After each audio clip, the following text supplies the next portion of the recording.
অসুস্থ ছেলের কাছে বসে চোখের জল ফেলছেন অসহায় গর্ভধারিণী মা। মাত্র ১৭ বছর বয়সেই থেমে গেছে শিশিরের শৈশব। যার কণ্ঠের সুরেরা তেলাওয়াতে মুগ্ধ হতো পুরো গ্রামবাসী, সেই শিশিরের দিন কাটে এখন বিছানায়। আবার সুস্থ জীবনে ফিরতে হলে প্রয়োজন ১২ থেকে ২০ লাখ টাকা। ঢাকা মেডিকেলে হয়তো ১২ লাখের মতো লাগবে, আর যদি প্রাইভেটে করেন তা ১৫ থেকে ২০ লাখ টাকা।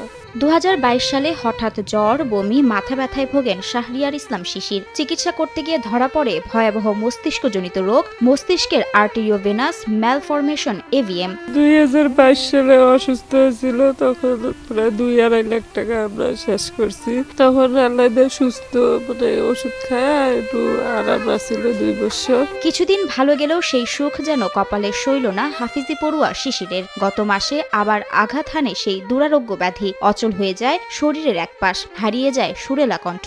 বলে মাদ্রাসায় ঝিকুনি উঠছে রাত্রে, পরে ওরা খবর দিছে, যায় নিয়ে এসছি।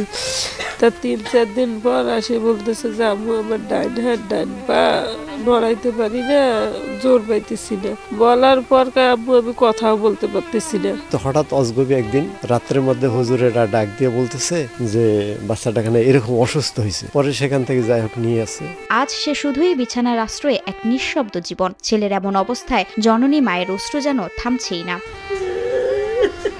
অভাবী পরিবার দফায় দফায় গরু, ছাগল, আসবাবপত্র সব বিক্রি করে ৩ লাখ টাকায় চিকিৎসা করিয়েছিল রংপুর মেডিকেলে। মেডিকেল নিয়ে গেছি, ডাক্তার কাছে স্ট্রোক করছে। অনেক পরীক্ষা নিরীক্ষা দিয়ে এখন বলতেছে যে অনেক ব্যয়বহুল চিকিৎসা। স্বাস্থ্যকর অল টাইম হানিকম, সব সময় অল টাইম হেলদি লাইফ।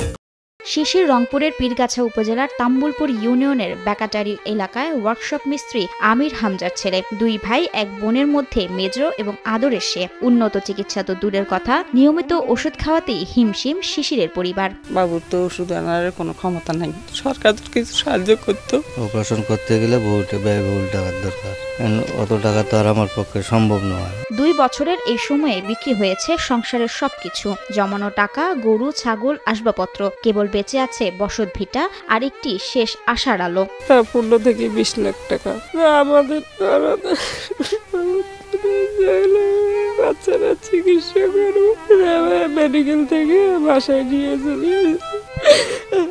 আবারও জেগে উঠবে কোরআনের সুর, মায়ের মুখে ফিরবে আলো, এমনটাই আশা শিশিরের সহপাঠী ও এলাকাবাসীর। অত টাকা তো আর আমার পক্ষে সম্ভব নয় ওই মুহূর্তে।